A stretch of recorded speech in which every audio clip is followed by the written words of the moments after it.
En 1687, Newton aseguraba en sus Principios matemáticos de filosofía natural que una esfera de hierro al rojo vivo igual a nuestra Tierra, es decir, de unos 12.000 kilómetros de diámetro, apenas se enfriaría en 4 millones de días, es decir, unos 50.000 años. Y añadía que el enfriamiento podría ser más lento, invitando a que se investigara por medio de experimentos la proporción verdadera. En la actualidad, los geólogos han elevado a miles de millones de años el cálculo de Newton. Pero la genialidad de este fue idear un método de estudio de la formación de los planetas a partir de su propio calor residual, o si se quiere, de su ritmo de enfriamiento. Un calor residual que en la Tierra se manifiesta a través de fenómenos naturales como los volcanes, los géiseres, las fumarolas o los manantiales de agua caliente. Pero estas manifestaciones naturales del calor interno del planeta no fueron interpretadas por el hombre de forma científica hasta una época reciente. En la antigüedad, fueron considerados generalmente manifestaciones de dioses malignos que habitaban en las profundidades de la Tierra, donde se localizaban además terribles y ardientes moradas infernales. La literatura universal, por su parte, imaginó también con distinta fortuna escenarios insondables en las entrañas del globo. Y aunque la geología ha extendido la idea de que el calor de la Tierra es un antiguo legado del Sol, se mantienen vivas en algunos pueblos primitivos las creencias en exóticos abismos llameantes. La Tierra es bastante más antigua de lo que había supuesto Newton, es de 4.500 millones de años aproximadamente de existencia, y este calor es el resultado de, fundamentalmente, hay varias fuentes, pero fundamentalmente de la desintegración de sustancias radioactivas que están concentradas, casi todas ellas, en la corteza de la Tierra. Principalmente son uranio, el torio y uno de los isótopos del potasio, el potasio 40, que al desintegrarse emiten cantidades mínimas, muy pequeñas de calor, pero que en un espesor muy grande de un material mal conductor del calor, hacen de que la temperatura crezca aproximadamente en promedio unos 3 grados cada 100 metros. Y esto es la explicación universalmente admitida hoy, aunque hay otras causas locales y hay desplazamiento de fluidos en el interior de la Tierra que hacen que esta distribución térmica cambie de un lugar a otro. A pesar del terror que despertaron desde siempre y hasta ahora las manifestaciones más virulentas del calor terrestre, como son los volcanes, lo cierto es que el hombre primitivo no dudó en aprovecharse de los fenómenos termales más benignos. Las antiguas culturas llegaron a la conclusión de que las aguas termales poseían propiedades curativas y profilácticas, e iniciaron la primera industria derivada del calor de la Tierra, la balneología. Una industria que floreció en los días del Imperio Romano, donde las termas no solo tenían el valor de lugares de higiene y salud, sino también el de lugar de reunión e intercambio social. Y fueron los romanos los que extendieron por el imperio, como tantas otras cosas, la afición a las aguas caldas, cálidas, y a sus técnicas de aprovechamiento. No quedaron en la península grandes construcciones termales de los romanos, pero sí escenarios significativos, como las termas romanas del balneario de Alamilla, en la provincia de Almería, donde se puede celebrar el nacimiento de una cultura, la de las aguas. En la época de bronce, el pueblo algar vivía en los alrededores del manantial. Lógicamente eso nos demuestra que lo utilizaba.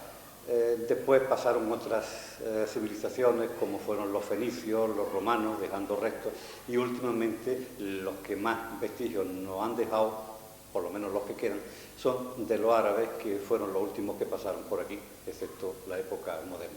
Las aguas del balneario de Sierra La Milla emanan a 58 grados de temperatura, son lógicamente hipertermales. Están indicadas contra cualquier enfermedad reumática, gota, estrés, etcétera, otras muchas más. En 1984 se empezó la reconstrucción y se terminó en 1991. La clientela que nos visita viene durante todo el año, aprovechando, sobre todo en invierno, aprovechando las bondades del clima de Almería, donde no hay invierno. quedó también atestiguado en lengua latina el carácter sagrado que tenían estas fuentes y manantiales. En las burgas de Ourense se encontró una ara votiva romana en la que se puede leer: Calpurnia Habana Aevoso cumplió gustosa el voto que hiciera bajo la inspiración de un sueño a las ninfas de las aguas. Esta Calpurnia Habana es la primera aficionada a los baños termales de que tenemos noticia histórica. Y en el balneario Dávila, en Caldas de Reis, Pontevedra, al pie de la vía romana 19 Lugo-Braga, se conserva una emocionante piedra votiva en la que un enfermo llamado Adalus le agradece al dios Edobio su curación.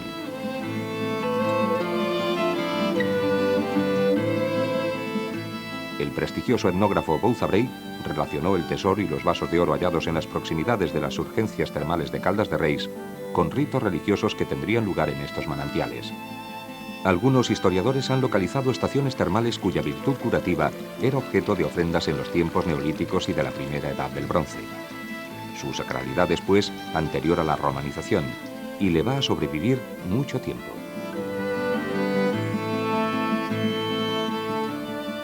La importancia de las aguas se remonta a época prehistórica porque tenemos muy bien documentadas en buena parte de la Europa, sobre todo de la Europa atlántica, una serie de atenciones o de manifestaciones relacionadas con el agua por ese ámbito misterioso, ese ámbito relacionado también con el tránsito a la otra vida que tienen las aguas.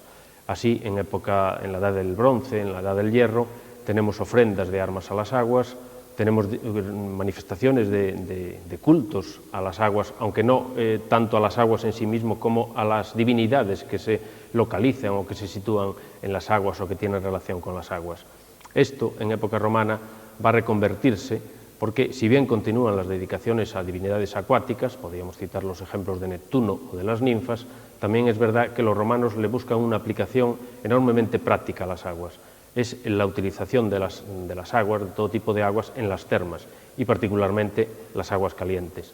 Los romanos utilizan los manantiales termales para sus grandes instalaciones balnearias y cuando no tienen un agua caliente natural, lo que hacen es calentarla por una serie de instalaciones como los hipocaustos, porque las termas juegan un papel sanitario, un papel higiénico, pero también un papel lúdico y sobre todo de relación social y política muy importante en época del Imperio.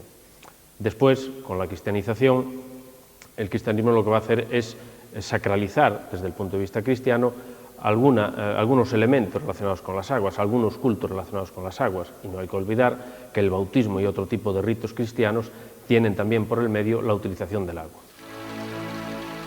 Tanto que en textos del cristianismo primitivo como los de San Martín, arzobispo de Braga, se describen y condenan prácticas del culto hídrico en el noroeste peninsular. Y fueron tan difíciles de desarraigar que finalmente la Iglesia decidió cristianizar los manantiales, dando lugar, entre otros, a esos santuarios conocidos como aguas santas.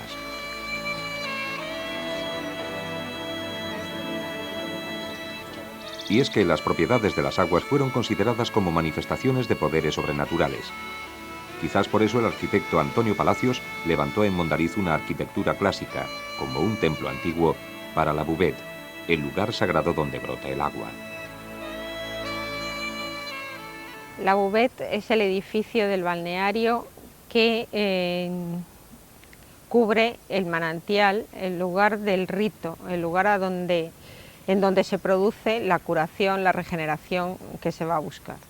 Puede estar o no presente en una estación termal y puede adoptar diferentes configuraciones o tipos. Por ejemplo, aquí en Mondariz ha tomado el ejemplo del templo basado en el Panteón romano y a él se ha atenido Antonio Palacios. Puede adoptar muchas otras formas como la sala hipóstila de Marmolejo, un simple lugar a modo de salón con una galería en torno a las aguas donde la gente va a ver y a ser vista.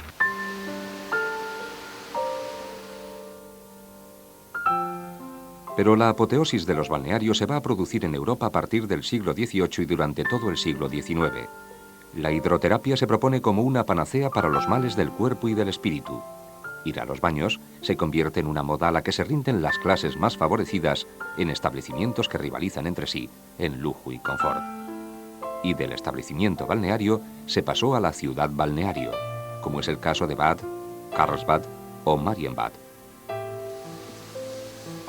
La mejora de las instalaciones balnearias que se inicia en España en el siglo XVIII se consolida en el XIX con la regulación de estos establecimientos, creándose en 1816 el Cuerpo de Médicos de Baños, disponiendo la presencia de uno de ellos en cada uno de los baños más acreditados del reino.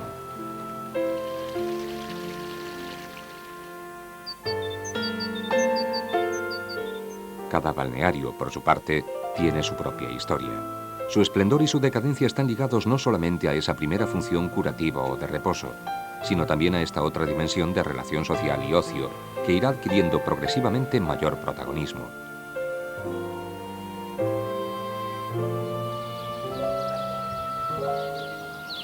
En este sentido, el balneario va a evolucionar desde sus primeras instalaciones sanitarias hasta un equipamiento cada vez más completo, más atractivo y competitivo. En el balneario de Mondariz, en los 125 años de historia que lleva funcionando, se han utilizado diversas técnicas termales.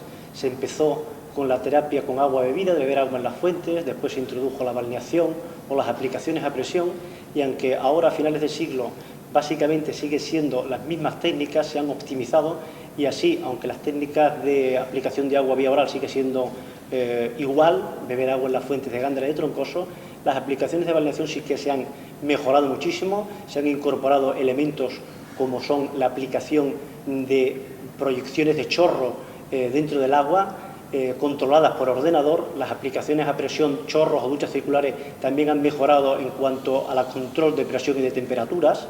Las inhalaciones ahora se consiguen gotas muy finas que pueden llegar incluso hasta alveolos, y se complementan actualmente con otras técnicas no puramente termales, pero como pueden ser las aplicaciones de tratamientos corporales a base de algas o a base de aplicaciones de limos. Todas estas técnicas son más bien estéticas, se pueden usar en programas de adelgazamiento, también se usan mucho en programas de estrés, porque los limos tienen una aplicación sedante muy importante. En sí, en definitiva, lo que a finales de este siglo se están incorporando a los balnearios son técnicas para cubrir esa demanda de ocio y de turismo que cada vez la gente va buscando más en las instalaciones termales. La decadencia de los balnearios en este siglo viene motivada por el cambio en los usos y preferencias sociales. La estética del bronceado y de los baños de mar sustituyeron a la de hidroterapia. Por otra parte, los medios de transporte modernos nos han acercado los países más lejanos y las culturas más exóticas. El veraneo en el balneario entró en crisis.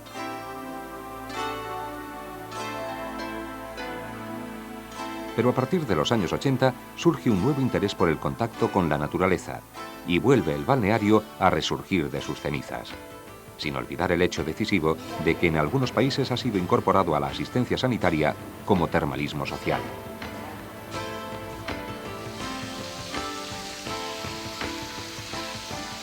Los balnearios son una utilización clásica, histórica, de lo que son las energías renovables. De hecho, la energía geotérmica se utiliza históricamente para dos cosas: para el aprovechamiento energético del calor y para el aprovechamiento terapéutico. Los balnearios utilizan este segundo recurso, que es el aprovechamiento terapéutico, y es un recurso que proceden desde la más antigua de la historia de la humanidad, aunque digamos que su edad de oro fue finales del siglo pasado y primer tercio de este siglo, donde digamos que el turismo en el concepto moderno nació en los balnearios. Los balnearios se utilizaban pues para las reuniones sociales, donde pues la gente acudía a relacionarse, a tener relaciones sociales y a curarse. Bien, esta utilización entró en declive con el nacimiento del turismo de sol y playa, sobre todo a partir de los años 50, 60, y ha vuelto a renacer a partir de los 70, sobre todo a partir de los 80, porque la gente ha empezado a reivindicar, aparte de las vacaciones de sol y playa, otro tipo de vacaciones más enriquecedoras.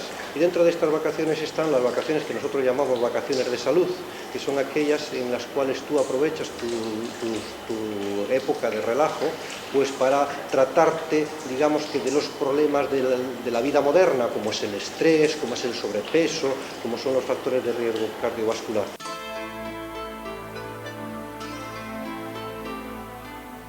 Pero la curiosidad del hombre hacia todas las manifestaciones termales le llevó a probar las aguas de los manantiales, incluso aquellas de sabor y olor desagradables. El resultado fue la explotación de las aguas de los manantiales para beber, con lo que se completa la curación termal de los baños y da origen a las aguas minerales. Para comprender la naturaleza y los componentes de estas aguas, hay que reconstruir su fascinante viaje que comienza a partir del agua de lluvia o superficial que se infiltra en el terreno, descendiendo a través de fracturas, fisuras o brechas hasta una fuente térmica, que eleva su temperatura provocando su ascenso. En su viaje de vuelta a la superficie, las aguas termales van perdiendo calor en contacto con las rocas y al mezclarse con las aguas frías en capas superficiales del terreno. Esto explicaría las diferencias de temperatura.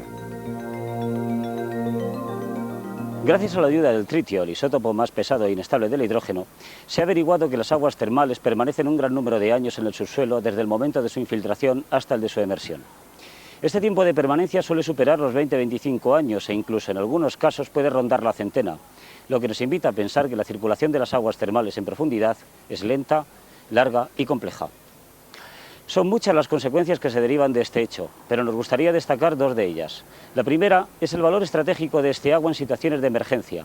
Por ejemplo, podemos recordar las numerosas inundaciones que ha sufrido la ciudad de Orense, algunas de ellas en el presente siglo, y que contaminaron e inutilizaron la mayoría de sus fuentes y pozos salvo las de las Burgas.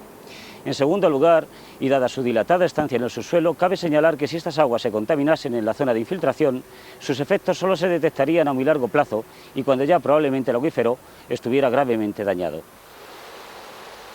El grado máximo de temperatura que alcanza el agua en contacto con el foco térmico, la duración de su viaje, la litología, el pH, la existencia de precipitados y de contaminantes si los hubiere, condicionan la composición de las aguas. Las sales disueltas en las aguas termales de Galicia son fundamentalmente bicarbonatos y carbonatos seguidos de sulfatos, cloruros y sulfuros de calcio, sodio, magnesio y potasio, acompañadas de otras sustancias que, aunque minoritarias, les confieren algunas de sus características más peculiares, como son la sílice, el fósforo, el estroncio, isótopos radiactivos y un largo etcétera. Esta composición tan variada obedece a multitud de causas estrechamente relacionadas, aunque de forma esquemática podríamos resumirlas en tres. La primera se debe a la disolución de los elementos presentes en la roca por la que circulan estas aguas. Desde luego, esta es la causa más general y la que explica la composición bastante uniforme de la mayoría de las aguas termales de Galicia, en la que abundan las sustancias lavadas a las rocas cristalinas que componen su sustrato. La segunda causa se debe a la mezcla de las aguas termales con aguas freáticas más superficiales, un fenómeno que es bastante común y que explicaría, por ejemplo, la abundancia de cloruros en los manantiales costeros de La Toja y Arteixo. La tercera y última causa se debe a las variaciones de presión, temperatura y pH que sufren estas aguas en su lenta marcha por el acuífero termal. Esta causa, unida a la anterior, es la que explica las diferencias composicionales que a veces se observan entre manantiales muy próximos.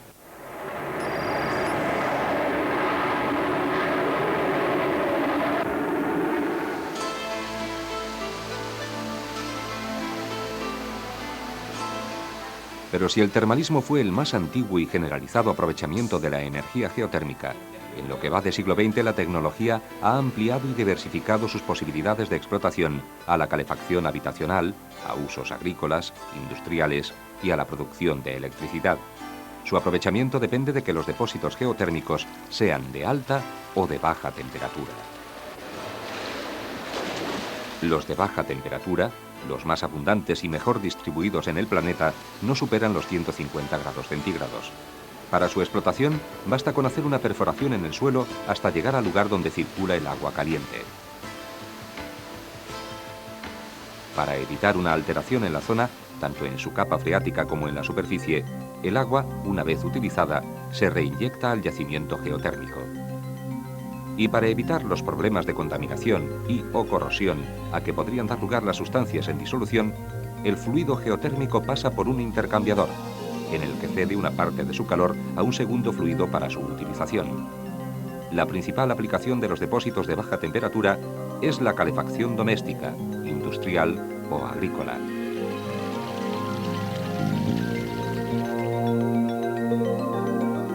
Los depósitos geotérmicos de más de 150 grados centígrados o de alta temperatura, localizados exclusivamente en zonas con actividad volcánica reciente, son utilizados para la producción de energía eléctrica por medio de un grupo turbina generador.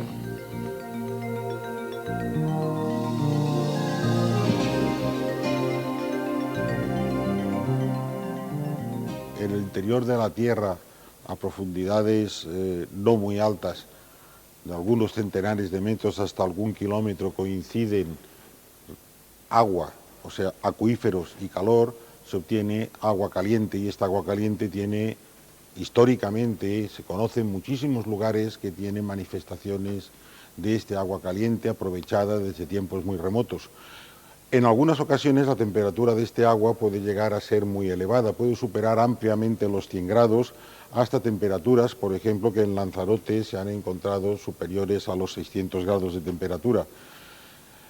Cuando se tiene agua en estas condiciones, normalmente por encima de 150 grados o directamente vapor, es posible turbinarla para obtener energía eléctrica, y esto ya es algo que los italianos desarrollaron a principios de siglo en Larderello y que posteriormente diversos países han ido desarrollando, y tenemos centrales que aprovechan la energía geotérmica de alta temperatura, llamada de alta entalpía, para producir energía eléctrica en Italia, en el norte de México, en California, en Filipinas, en Nueva Zelanda y en diversos países en vías de desarrollo, para los cuales la instalación de estas plantas energéticas es un interesante producto para aliviar la falta de combustibles de otro tipo.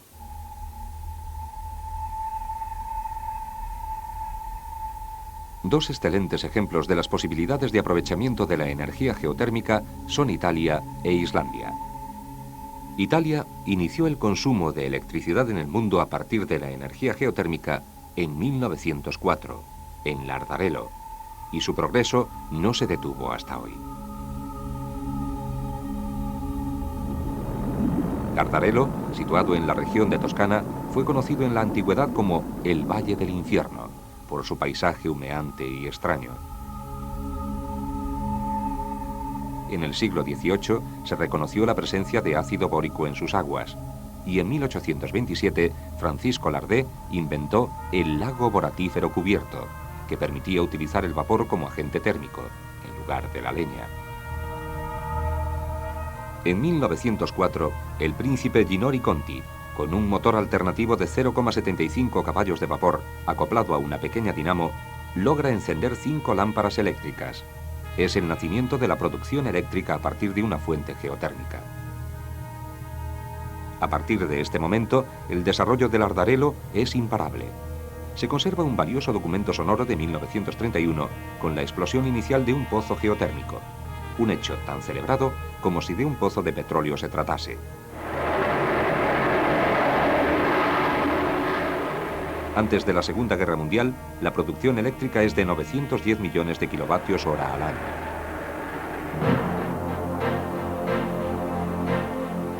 En la posguerra se inicia una etapa de reconstrucción y expansión que va a transformar el paisaje del Lardarello hasta la época de los 80.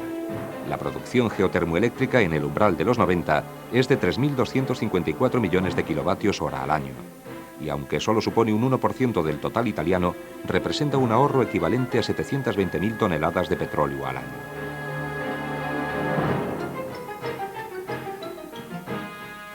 En los últimos años, las nuevas tecnologías han permitido alcanzar los 5.000 metros de profundidad, en busca de recursos inexplorados hasta ahora. Las centrales tradicionales son sustituidas por otras dotadas de grupos de 20 y 60 megavatios, mandadas a distancia desde un único centro operativo. Y las tuberías que transportan el vapor a más de 360 grados centígrados de los pozos a las centrales siguen un trazado más ordenado.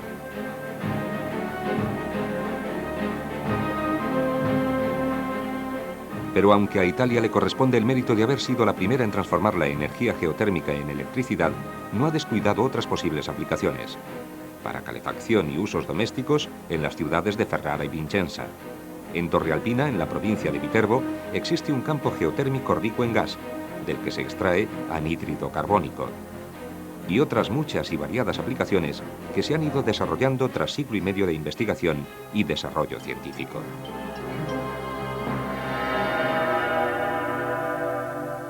La situación de Islandia no puede ser más estratégica desde el punto de vista geológico. Es el único trozo de tierra situado en la cadena montañosa que divide el Océano Atlántico, donde se ponen en contacto la placa americana, la europea y la africana. Esto origina su gran actividad volcánica, que se manifiesta en géiseres y fumarolas, repartidos por todo el territorio, y también en sus aguas marítimas inmediatas.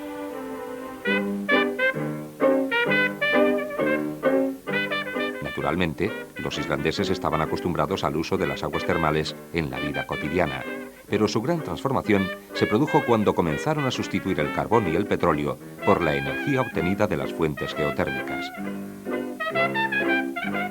En 1928 se estableció la primera central de bombeo y en los años 60 se inició la conexión de los hogares a la compañía suministradora, un trabajo que se completó a comienzos de los 70, lo que supuso un gran ahorro energético para el país y para las familias.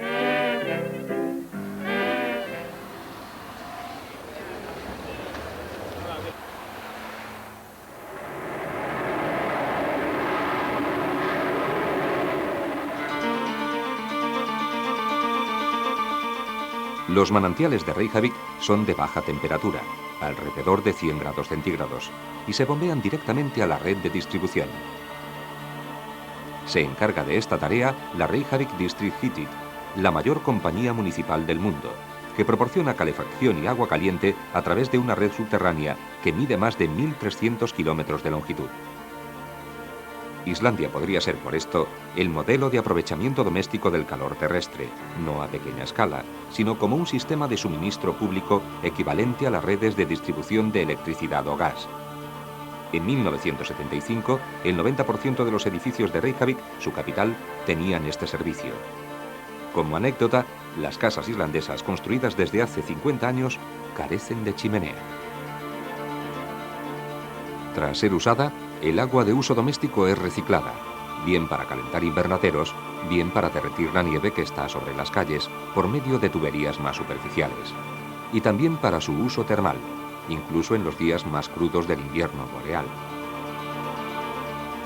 En Islandia existen también manantiales de alta temperatura, de 300 grados centígrados, que no pueden ser bombeados directamente a la red por su alto contenido en gases y sólidos, pero pueden ser empleados para producir electricidad, como en esta nueva central que funciona desde 1999. Estos manantiales de alta temperatura se usan después para calentar el agua fría de la superficie. A lo largo de este siglo se ha hecho una gran inversión en infraestructuras y en tecnología, pero el ahorro es también considerable.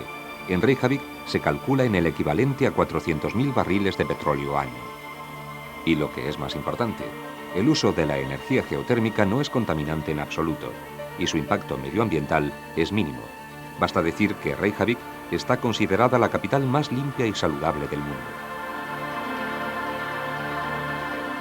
En Islandia, y no por capricho, sitúa Julio Verne el comienzo de su viaje al centro de la Tierra. Los protagonistas de esta novela no alcanzaron el centro del planeta, pero descubrieron en su fascinante viaje las distintas manifestaciones de las edades del planeta, la longitud del tiempo, la antigüedad que Newton quería establecer calculando el calor residual de la Tierra.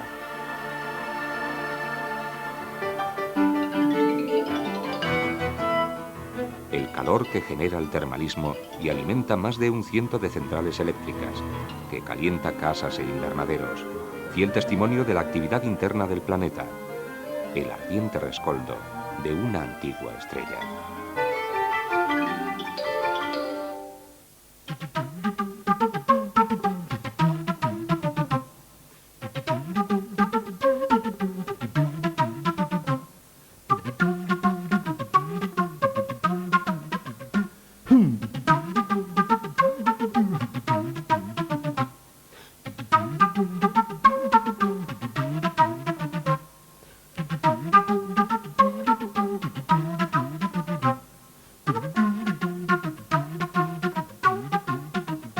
Boom,